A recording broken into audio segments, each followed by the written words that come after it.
क्या आपने कभी सोचा है, जब यह धरती पहली बार सांस ले रही थी तब कैसी दिखती होगी? न आसमान नीला था, न हवा ठंडी, बस आग थी, धूल थी और चारों तरफ ब्रह्मांड की गूंज। उस खामोश उबालते सन्नाटे में जन्म ले रही थी एक नई दुनिया, हमारी पृथ्वी। धीरे धीरे लावा ने चट्टानों का रूप लिया, चट्टानों ने समंदरों को जन्म दिया और हवा ने पहली बार जीवन की खुशबू महसूस की। यही वो पल थे जब निर्जीव ने जीवित होना सीखा। सोचिए, वो धरती जो कभी सिर्फ आग का गोला थी, आज जीवन, जंगलों और सागरों से भरी है। ये सिर्फ एक ग्रह की कहानी नहीं, ये हम सबकी शुरुआत की कहानी है। वहीं से जहां सब कुछ खत्म लगता था, पर असल में वहीं से जीवन शुरू हुआ था।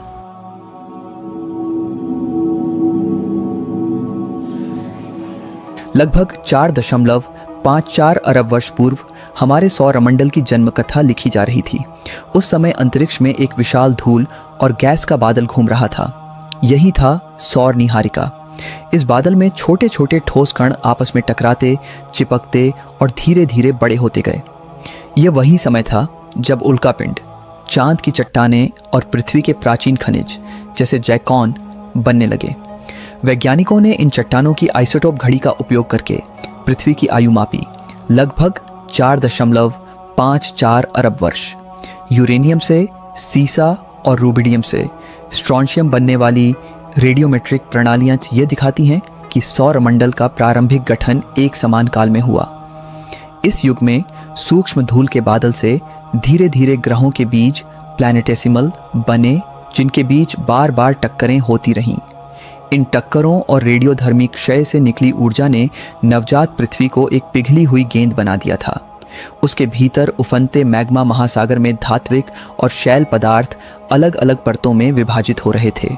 गुरुत्वाकर्षण ने भारी तत्वों को नीचे खींचकर कोर बनाया, जबकि हल्के सिलिकेट ऊपर रह गए।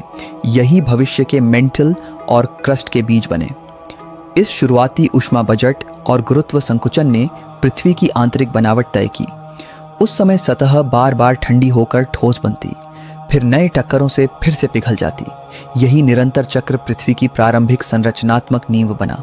सौर निहारिका परिकल्पना नेब्युलर हाइपोथेसिस के अनुसार लगभग 4.6 अरब वर्ष पूर्व अंतरिक्ष के एक कोने में गैस और धूल का एक विशाल बादल, जिसे सौर निहारिका कहा जाता है, धीरे धीरे घूमने लगा। समय के साथ गुरुत्वाकर्षण बल ने इस निहारिका को भीतर की ओर खींचा, जिससे इसका केंद्र सघन और गर्म होता गया।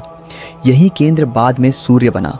सूर्य के जन्म के बाद उसके चारों ओर बची हुई गैस और धूल ने एक चपटी, घूमती हुई प्रोटोप्लैनेटरी डिस्क का रूप ले लिया। इस डिस्क में तापमान का वितरण समान नहीं था। भीतरी क्षेत्र अत्यधिक गर्म था, जहां केवल धातुएं जैसे लोहा और निकल तथा शैल यौगिक जैसे ओलिवीन और पायरोक्सिन जैसे ऊष्मा सहिष्णु पदार्थ ही ठोस रूप में संघनित हो पाए। इसके विपरीत बाहरी क्षेत्र अपेक्षाकृत ठंडे थे, जहां जल बर्फ, अमोनिया, मीथेन जैसे वाष्पशील यौगिक स्थिर रह सके। यही तापीय अंतर्ग्रहों की प्रकृति का मूल कारण बना। भीतर के क्षेत्र से उत्पन्न हुए पृथ्वी, शुक्र, बुध और मंगल जैसे ग्रह चट्टानी और घने बने, जबकि बाहरी ठंडे हिस्सों में बृहस्पति, शनि, यूरेनस और नेपच्यून जैसे गैसीय और बर्फीले दिग्गज विकसित हुए। ये समूची प्रक्रिया मानो किसी विशाल खगोलीय कार्यशाला की तरह थी, जहां ताप, गुरुत्व और गति मिलकर नए संसारों की रचना कर रहे थे। डिस्क में उपस्थित धूल के सूक्ष्म कण शुरुआत में अत्यंत हल्के और बिखरे हुए थे, किंतु विद्युत स्थैतिक बलों, इलेक्ट्रोस्टैटिक फोर्सेस के कारण ये कण एक दूसरे से चिपकते गए और धीरे धीरे बड़े गुच्छों का रूप लेने लगे। इन बढ़ते हुए कणों को गैस ड्रैग यानी गैस के घर्षण बल ने उनके बीच की आपेक्षिक गति को घटाकर टकराव को स्थिर बनाया, जिससे वे एक दूसरे से टूटने के बजाय जुड़ने लगे। समय के साथ जब ये गुच्छे किलोमीटर आकार के हो गए तो गुरुत्वाकर्षण ने प्रमुख भूमिका निभानी शुरू की। यही वह क्षण था जब ये प्रारंभिक पिंड प्लैनेटेसिमल कहलाए। ग्रह बनने के बीच लाखों वर्षों तक यह प्रक्रिया चलती रही। ये प्लैनेटेसिमल आपस में टकराते, जुड़ते और टूटते रहे। हर टक्कर से उत्पन्न ऊष्मा ने उनके आंतरिक ढांचों को बदल दिया। कुछ का कोर पिघलकर धात्विक बना, कुछ की सतहें ठंडी होकर ठोस हुईं। इसी अराजक लेकिन रचनात्मक प्रक्रिया से धीरे धीरे प्रोटोग्रह, प्रोटोप्लैनेट्स बने। इन्हीं अनगिनत टक्करों और संलयों के बीच एक पिंड सबसे अधिक बढ़ता गया। उसने आसपास के छोटे छोटे पदार्थों को आकर्षित किया, अपनी कक्षा साफ की और अंततः वह ग्रह बना जिसे हम आज पृथ्वी कहते हैं। उस समय अंतरिक्ष में मानो एक महान खगोलीय नृत्य चल रहा था, जहां हर कण, हर टक्कर, हर घुमाव नई ऊर्जा और नई दिशा का प्रतीक थी। इस ब्रह्मांडीय नृत्य की धुन पर ही हमारे सौरमंडल ने अपना स्वरूप पाया। हेडियन युग की पृथ्वी किसी शांत, नीली, जीवन से भरी दुनिया जैसी नहीं थी, बल्कि यह एक उग्र, लाल गर्म, चमकती हुई अग्निगोला थी। उस समय का दृश्य ऐसा था मानो पूरा ग्रह लगातार पिघले हुए पत्थरों का उबलता सागर हो। अंतरिक्ष से देखने पर पृथ्वी एक जलती हुई लौ जैसी दिखती थी, जिसकी सतह पर चमकते हुए लावा के महासागर उठते और ठंडे होकर फिर फट पड़ते। ग्रह बनने की इस आरंभिक अवस्था में अंतरिक्ष में तैरते छोटे बड़े खगोलीय पिंडों, प्लैनेटिसिमल्स की बार बार टक्करों ने पृथ्वी को कभी ठंडा नहीं होने दिया। हर टक्कर एक विशाल विस्फोट की तरह होती, जो सतह को पुनः पिघला देती और चारों ओर ज्वालामुखीय पदार्थ उछाल देती। साथ ही ग्रह के भीतर मौजूद अल्पायु रेडियो आइसोटोप जैसे एल्यूमिनियम 26 और लोहा 60 के क्षय से भी अपार ऊष्मा उत्पन्न हो रही थी। इन दोनों स्रोतों ने मिलकर इतनी ऊर्जा प्रदान की कि पूरी पृथ्वी लाखों वर्षों तक द्रवित अवस्था, मोल्टन स्टेट में रही। इस समय पृथ्वी की सतह पर ज्वालामुखीय गतिविधियां लगातार चलती रहती। जहां कहीं ठंडक से पतली पपड़ी, क्रस्ट बनने लगती, तुरंत किसी उल्कापिंड की टक्कर या भीतर से उठे मैग्मा के विस्फोट से वह दोबारा लावा में बदल जाती। यह चक्र अनवरत चलता रहा, ठंडा होना, जमना और फिर से पिघल जाना। यह उफनता हुआ मैग्मा महासागर, मैग्मा ओशन, पृथ्वी की आंतरिक भौतिकी की पहली प्रयोगशाला था। जब ग्रह के भीतर का ताप अत्यधिक बढ़ गया, तब द्रवित अवस्था में मौजूद भारी धातुएं, मुख्यतः लोहा, आयरन और निकेल गुरुत्वाकर्षण के प्रभाव से धीरे धीरे नीचे की ओर धंसने लगीं। इस प्रक्रिया ने पृथ्वी के कोर के निर्माण की नींव रखी। धातुओं के इस नीचे धंसने से अपार गुरुत्वीय ऊर्जा मुक्त हुई, जिसने ग्रह के आंतरिक भाग को और लंबे समय तक पिघला हुआ और सक्रिय बनाए रखा। इस ऊर्जा संतुलन के कारण पृथ्वी के भीतर संवहन, कन्वेक्शन की प्रक्रिया प्रारंभ हुई, जहां गर्म पदार्थ ऊपर की ओर और ठंडा पदार्थ नीचे की ओर गतिशील था। यह आंतरिक गति न केवल ग्रह की ऊष्मा को धीरे धीरे बाहर ले जा रही थी, बल्कि आगे चलकर यही पृथ्वी के भूगर्भीय विकास, जियोलॉजिकल इवोल्यूशन की मूल शक्ति बनी। ऊपर की सतह से लगातार विकिरण द्वारा ऊष्मा का ह्रास, रेडिएटिव कूलिंग हो रहा था और नीचे से कोर के निर्माण की ऊर्जा निकल रही थी। यह ऊष्मा संतुलन करोड़ों वर्षों तक बना रहा। इसी संतुलन ने वह मंच तैयार किया जिस पर आगे चलकर पृथ्वी का वायुमंडल, महासागर और जीवन के प्रारंभिक रूपों का निर्माण संभव हुआ। पृथ्वी के ठोस होने से पहले ही उसके भीतर डिफरेंशिएशन की प्रक्रिया चलने लगी थी, अर्थात भारी तत्व नीचे और हल्के तत्व ऊपर।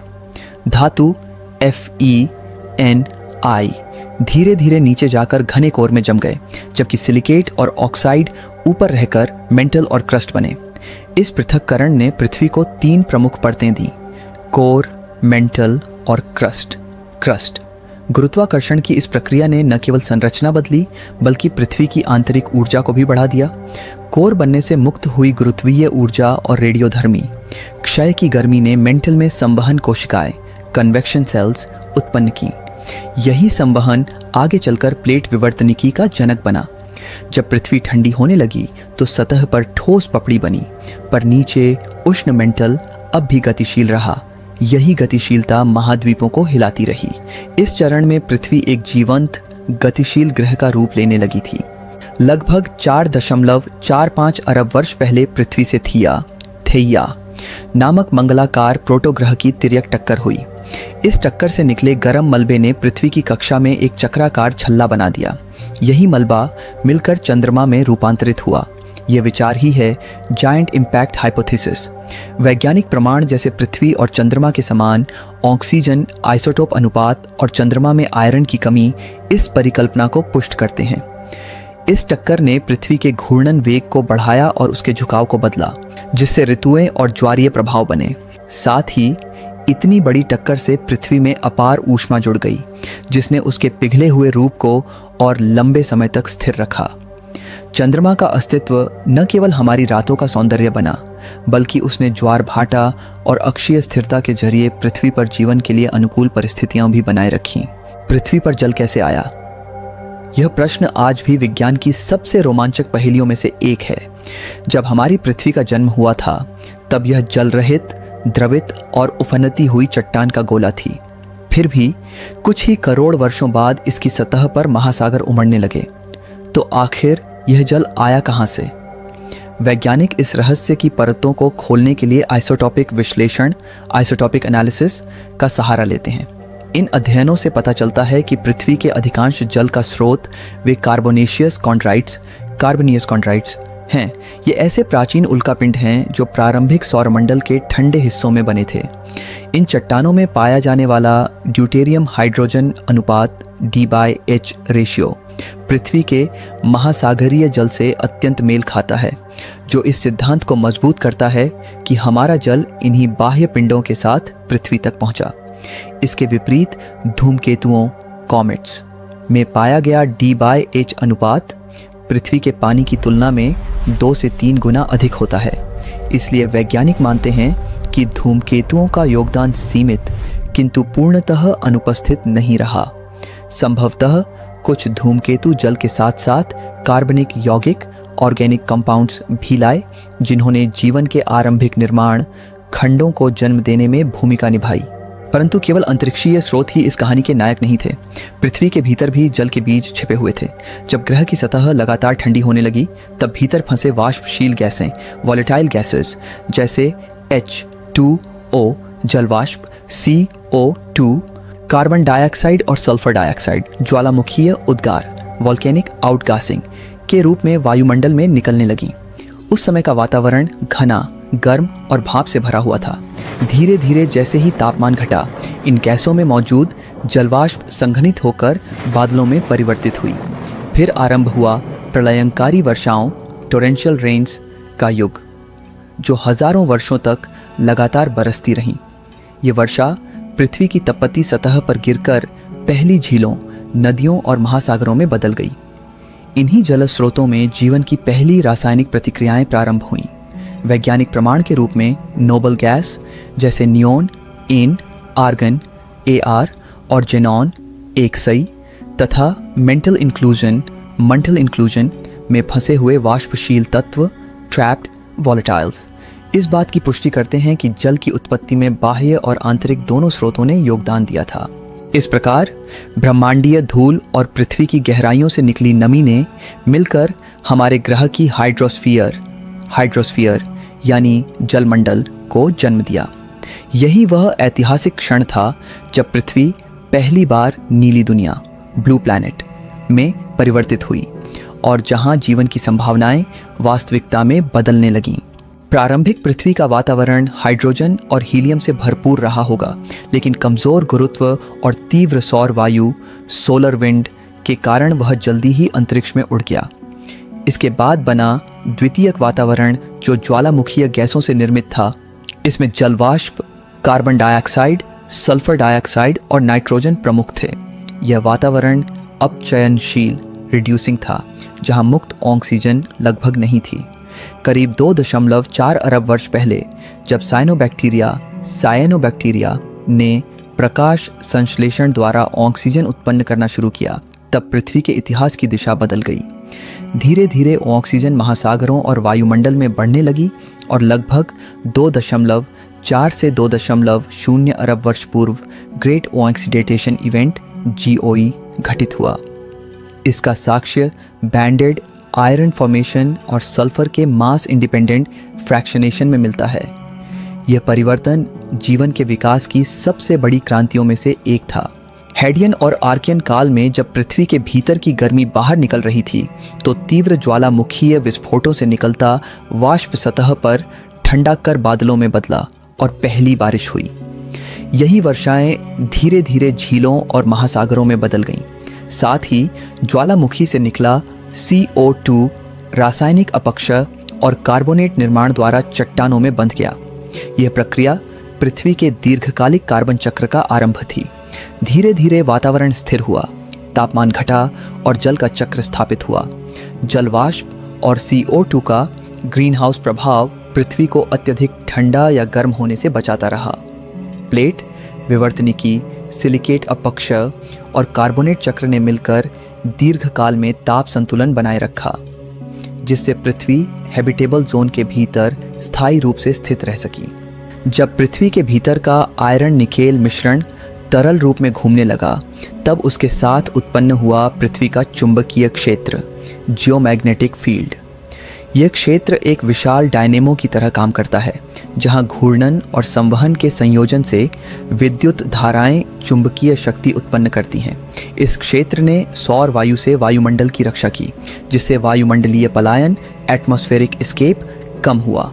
डायनेमो की दक्षता विद्युत चालकता और संवहन वेग पर निर्भर करती है। जैसे जैसे आंतरिक कोर धीरे धीरे ठोस हुआ, उससे निकली लैटेंट हीट और रासायनिक बॉयंसी ने इस डायनेमो को और दीर्घकाल तक सक्रिय रखा। चुंबकीय क्षेत्र के लगातार रिवर्सल्स, ध्रुव परिवर्तन, यह दर्शाते हैं कि यह तंत्र आज भी पृथ्वी के हृदय में गतिशील है, हमारी सुरक्षा का अदृश्य कवच। पृथ्वी की सतह कभी स्थिर नहीं रही, यह लगातार गतिशील, परिवर्तनशील और जीवंत है, मानो स्वयं धरती सांस लेती हो, फैलती और सिकुड़ती हो। करोड़ों वर्षों से इसकी बाहरी परत, जिसे हम लिथोस्फीयर कहते हैं, अनेक विशाल प्लेटों में विभाजित है। ये प्लेटें ग्रह के भीतरी हिस्से में उठती गिरती मेंटल संवहन धाराओं, मेंटल कन्वेक्शन करंट्स के प्रभाव में धीरे धीरे खिसकती रहती हैं। यही निरंतर गति महाद्वीपों के जुड़ने और टूटने की महान प्रक्रिया को जन्म देती है, जिसे सुपरकॉन्टिनेंट चक्र, सुपरकॉन्टिनेंट साइकिल कहा जाता है। पृथ्वी के इतिहास में ऐसे कई सुपरकॉन्टिनेंट बन चुके हैं। सबसे प्रसिद्ध था पांगेया, एक विशाल भूखंड जिसने लगभग 335 से 175 मिलियन वर्ष पूर्व पूरी पृथ्वी के अधिकांश स्थलखंडों को एक साथ जोड़ा। पैंजिया से पहले रोडिनिया, कोलंबिया या नूना, और उससे भी पहले केनोरलैंड जैसे सुपर कॉन्टिनेंट अस्तित्व में आए और फिर धीरे धीरे टूटकर गायब हो गए। हर बार जब ये भूखंड एकजुट हुए, पृथ्वी का भूगोल, जलवायु और जीवन तीनों पूरी तरह बदल गए। ये मानो ग्रह का पुनर्जन्म चक्र था जो बार बार दोहराया गया। इन सुपर कॉन्टिनेंट चक्रों ने न केवल भूगोल को, बल्कि पर्वतों, महासागरों और वायुमंडलीय संरचना को भी आकार दिया। जब महाद्वीप टकराए और जुड़ने लगे, तो उनकी सीमाओं पर चट्टानों का द्रव्यमान ऊपर धकेला गया और इस तरह हिमालय जैसे ऊंचे पर्वत बने। इन विशाल पर्वतों ने वातावरण में कार्बन डाइऑक्साइड के स्तर को कम करके वैश्विक ठंडक, ग्लोबल कूलिंग को बढ़ावा दिया। इसके विपरीत जब सुपर कॉन्टिनेंट टूटे और नए महासागर बने, तब समुद्री धाराएं, ओशन करंट्स और वायुमंडलीय प्रवाह पूरी तरह बदल गए। नई महासागरीय धाराएं गर्मी को पुनः वितरित करने लगीं, जिससे ग्रह का तापमान बढ़ा और विविध पारिस्थितिक तंत्रों का जन्म हुआ। इस प्रकार महाद्वीपीय टक्करों और विभाजनों ने पृथ्वी की जलवायु, समुद्र स्तर और जैव विविधता तीनों को गहराई से प्रभावित किया। इन परिवर्तनों के पीछे कार्यरत थीं प्लेट विवर्तनिकी, प्लेट टेक्टोनिक्स की अद्भुत शक्तियाँ, मेंटल के संवहन प्रवाह, समुद्री क्रस्ट की बनावट की दर और सबडक्शन की प्रक्रिया। ये सभी कारक मिलकर पृथ्वी की दीर्घकालिक जलवायु प्रणाली को नियंत्रित करते हैं। यही गतिशीलता हमारे ग्रह को जीवंत ग्रह, लिविंग प्लैनेट बनाए रखती है। जहां अन्य ग्रहों की सतहें करोड़ों वर्षों से जड़ पड़ी हैं, वहीं पृथ्वी निरंतर अपने स्वरूप को बदलती रहती है। पर्वत उठते हैं, महासागर खुलते हैं, महाद्वीप बहते हैं और जीवन नई परिस्थितियों में ढलता चला जाता है।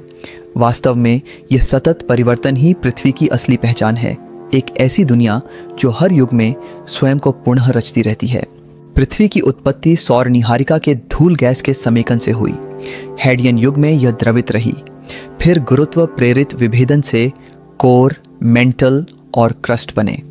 थिया की विशाल टक्कर से चंद्रमा उत्पन्न हुआ। जल का आगमन बाह्य कॉन्ड्राइट्स और आंतरिक गैस निष्कासन से हुआ।